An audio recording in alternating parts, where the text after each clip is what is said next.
Champions ట్రోఫీలో భాగంగా India versus Pakistan మ్యాచ్లో అయితే ఇండియా ఒక డామినేట్ విక్టరీ అందుకుంది. అటు బ్యాటింగ్లోను బౌలింగ్లోను ఎక్సలెంట్ పర్ఫార్మెన్స్ ఇచ్చి ఒక మంచి విక్టరీ అందుకుంది. ఇక ఈ మ్యాచ్ పాకిస్తాన్ ఓడిపోవడంతో ఛాంపియన్స్ ట్రోఫీ నుండి ఆల్మోస్ట్ వాళ్ళు బయటకు వెళ్ళిపోయినట్లే. వాళ్ళ నెక్స్ట్ బంగ్లాదేశ్తో గెలిచినప్పటికీ పెద్ద ప్రయోజనం ఉండదు. ఇక ఇండియా ఈ మ్యాచ్ గెలవడంతో ఛాంపియన్స్ ట్రోఫీలో ఆల్మోస్ట్ సెమీఫైనల్ కన్ఫర్మ్ అయినట్లే.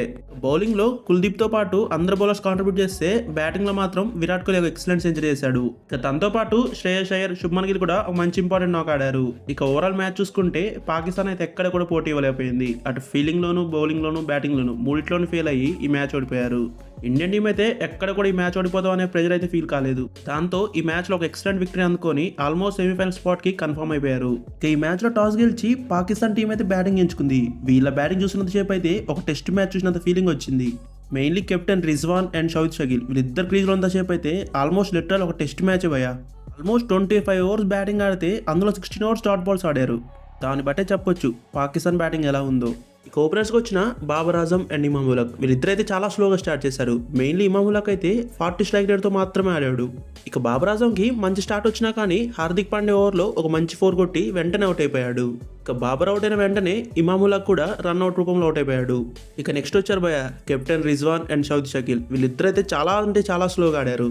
ఇక ఆడుతూ షౌద్ షకీల్ అయితే 76 బాల్స్లో 62 రన్స్ కొట్టాడు. రిజ్వాన్ అయితే 77 బాల్స్లో 46 రన్ కొట్టాడు. ఇక వీళ్ళిద్దరు బ్యాట్స్మెన్ కూడా స్లోగా ఆడుతూ యాక్సలరేట్ చేసే టైంలో అనవసరమైన షాట్స్ ఆడి ఇద్దరు కూడా అవుట్ అయిపోయారు. కెప్టెన్ రిజ్వాన్ అవుట్ అయిన వెంటనే షౌద్ షకీల్ కూడా అనవసరమైన షాట్కి వెళ్ళి హార్దిక్ పాండే బౌలింగ్లో అవుట్ అయిపోయాడు. ఇక నెక్స్ట్ వచ్చిన బ్యాట్స్మెన్లో సల్మాన్ ఆగా కొద్దిగా ఆడే ప్రయత్నం చేశాడు కానీ తను కూడా కుల్దీప్ యాదవ్ బౌలింగ్లో ఒక అనవసరమైన షాట్కి వెళ్ళి క్యాచ్ అవుట్ అయిపోయాడు. ఇక నెంబర్ 7లో బ్యాటింగ్కి వచ్చిన ఖుష్దిల్ షా ఒక మంచి ఇన్నింగ్స్ ఆడడంతో పాకిస్తాన్కి అయితే ఒక మంచి రెస్పెక్టబుల్ టోటల్ వచ్చింది. 39 బాల్స్లో 38 రన్స్ కొట్టి 97 స్ట్రైక్ రేట్తో లాస్ట్ బాల్ అవుట్ అయిపోయాడు. ఇక దీంతో పాకిస్తాన్ టీం అయితే 241 రన్స్ దగ్గర 10 వికెట్స్ కోల్పోయింది. ఇక మన టీమిండియా బౌలర్స్ విషయానికి వస్తే అందరు బౌలర్స్ కూడా ఎక్సలెంట్ బౌలింగ్ వేశారు. ఇక అందరు బౌలర్స్ ఎకానమీ కూడా అండర్ 6 ఉంది. మెయిన్లీ కుల్దీప్ యాదవ్ అయితే 9 ఓవర్స్ వేసి 40 రన్స్ ఇచ్చి 3 వికెట్స్ తీసుకున్నాడు. ఇక తనతో పాటు హార్దిక్ పాండ్యా కూడా 8 ఓవర్స్ వేసి 31 రన్స్ ఇచ్చి 2 ఇంపార్టెంట్ వికెట్స్ తీసుకున్నాడు. వీళ్ళతో పాటు రవీంద్ర జడేజా, హర్షిత్ రాణా అండ్ అక్షర్ పటేల్ చెరో ఒక వికెట్ తీసుకున్నారు. అండ్ లాస్ట్ మ్యాచ్లో 5 వికెట్ తీసుకున్న మొహమ్మద్ షమీకి అయితే ఈ మ్యాచ్లో వికెట్ రాలేదు. 8 ఓవర్స్ వేసి 43 రన్స్ ఇచ్చాడు. ఇక 242 రన్స్ టార్గెట్గా దిగిన టీమిండియా అయితే మంచి స్టార్టే అందుకుంది. కెప్టెన్ రోహిత్ శర్మ ఎప్పట్లాగే ఒక మంచి నాక్ ఆడి ఎమ్మటే అవుట్ అయిపోయాడు. ఇక 15 బాల్స్లో 20 రన్స్ కొట్టి రోహిత్ శర్మ అవుట్ అయిపోయాడు. ఇక నెక్స్ట్ క్రీజ్లోకి వచ్చిన విరాట్ కోహ్లీ అండ్ శుభ్మన్ గిల్ మధ్య ఒక మంచి పార్ట్నర్షిప్ వచ్చింది.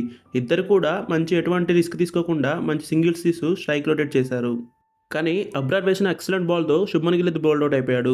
ఇక నెక్స్ట్ శ్రేయస్ అయ్యర్ అండ్ విరాట్ కోహ్లీ మధ్య కూడా ఆల్మోస్ట్ 100 రన్స్ పార్ట్నర్షిప్ వచ్చింది. ఇక శ్రేయస్ అయ్యర్ అయితే టీమిండియాకి నెంబర్ 4th పొజిషన్లో కన్సిస్టెంట్గా బ్యాటింగ్ చేస్తూ కన్సిస్టెంట్గా రన్స్ కొడుతున్నాడు. ఇక తనతో పాటు విరాట్ కోహ్లీ కూడా ఎక్సలెంట్ బ్యాటింగ్ చేశాడు ఈరోజు. వీళ్ళిద్దరి మధ్య ఆల్మోస్ట్ 100 పార్ట్నర్షిప్ వచ్చింది. ఇక విరాట్ కోహ్లీ అయితే లాస్ట్ మ్యాచ్లో వచ్చిన కానీ స్ట్రగుల్ అయ్యాడు అనుకున్నాం. కానీ ఈ మ్యాచ్లో మాత్రం వచ్చిన కాంచి ప్రతి బాల్ స్ట్రైక్ రొటేట్ చేస్తూ అవసరం ఉన్న టైంలో రిస్క్ తీసుకుంటూ ఎక్సలెంట్ బ్యాటింగ్ చేశాడు.